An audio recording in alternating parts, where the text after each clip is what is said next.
Bismillahirrahmanirrahim, berjumpa lagi dengan saya Sumadi di channel Dokter Kampung, channel berbagi literasi dan berbagi kehidupan yang beragam.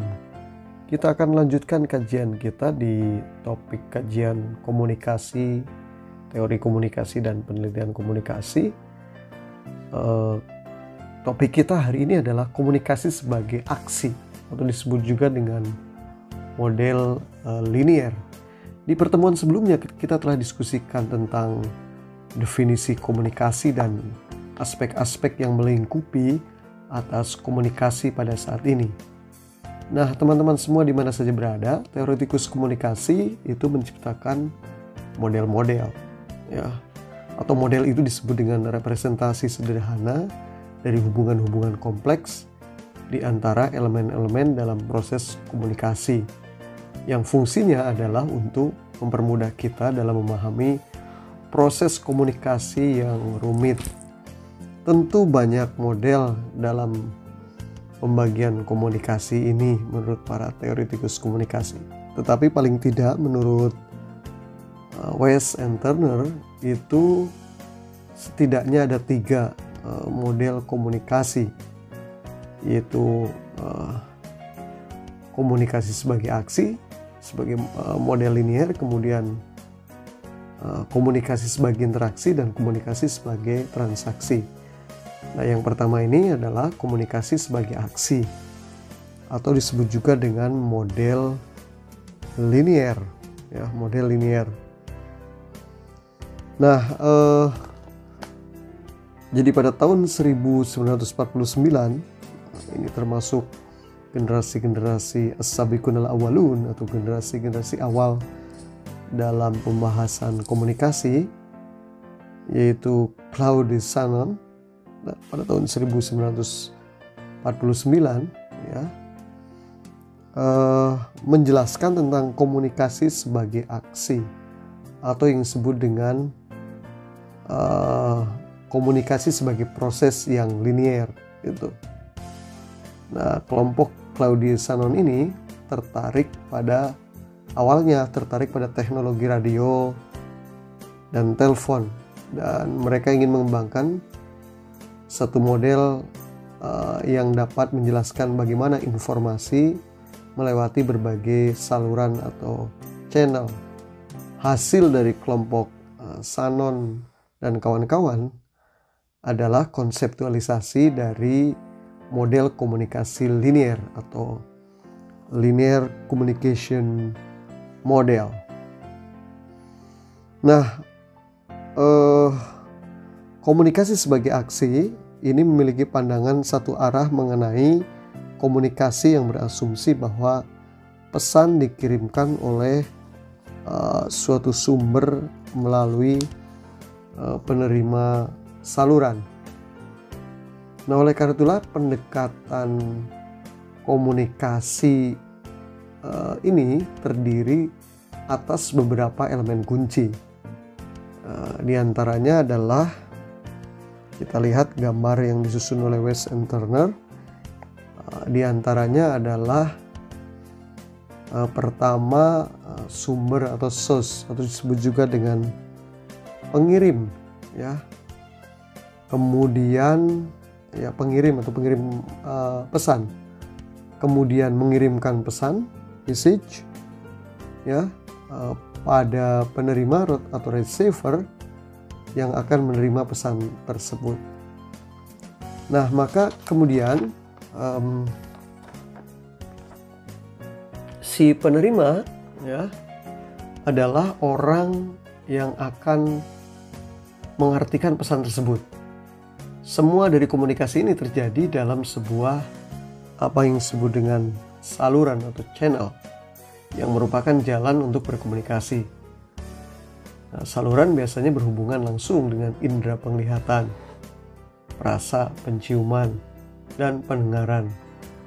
Jadi menurut West and Turner, ya, Anda menggunakan saluran visual ketika Anda melihat teman sekamar Anda, dan Anda menggunakan saluran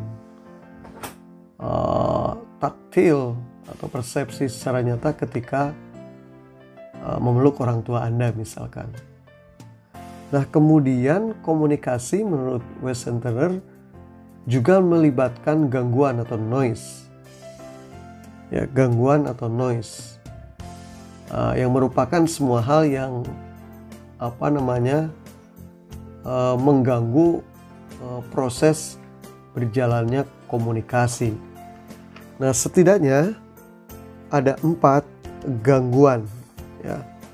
Ada 4 gangguan di dalam komunikasi model linear ini. Jadi gangguan atau noise adalah distorsi di dalam saluran yang tidak disengaja oleh pengirim gitu.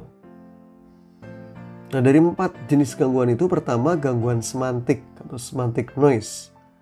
Nah, ini berhubungan dengan misalkan bahasa-bahasa yang slang, jargon, atau bahasa-bahasa spesialisasi yang digunakan secara perorangan atau kelompok gitu.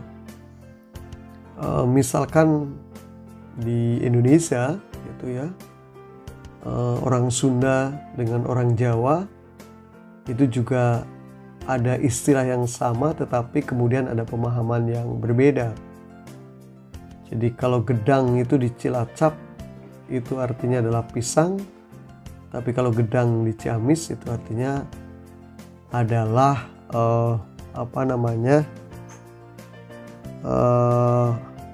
ya gedang atau pepaya begitu, namanya pepaya.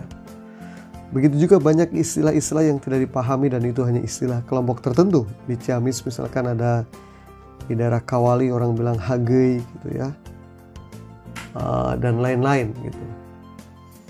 Jadi intinya ada sejumlah istilah yang digunakan oleh kelompok tertentu, komunitas tertentu, yang itu tidak dipahami oleh kelompok-kelompok yang lain gitu. Itu juga akan menjadi gangguan komunikasi. Sering misalkan dalam ceramah-ceramah Gus Baha diselingi bahasa-bahasa yang kental dengan istilah bahasa Jawa. Itu mungkin tidak dipahami oleh orang yang tidak mengerti bahasa Jawa. Nah, gangguan selanjutnya adalah gangguan fisik, ya, gangguan fisik atau physical external noise. Jadi berada di luar penerima. Nah, kemudian juga gangguan psikologis atau psychological noise yang merujuk pada prasangka, ya, bias dan kecenderungan yang dimiliki oleh komunikator terhadap satu sama lain atau terhadap pesan itu sendiri.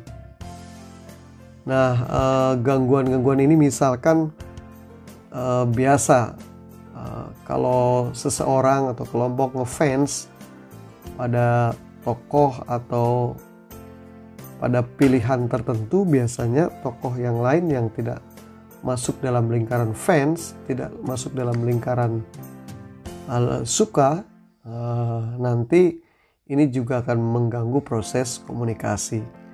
Jadi like and dislike dalam proses komunikator atau penerima komunikasi ini juga akan menjadi gangguan dalam proses komunikasi.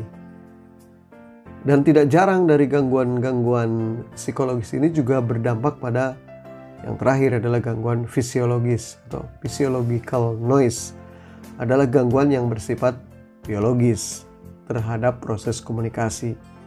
Nah, gangguan semacam ini akan muncul apabila Anda sebagai pembicara dan menurut saya juga penerima pesan sakit, lelah, lapar, kurang tidur.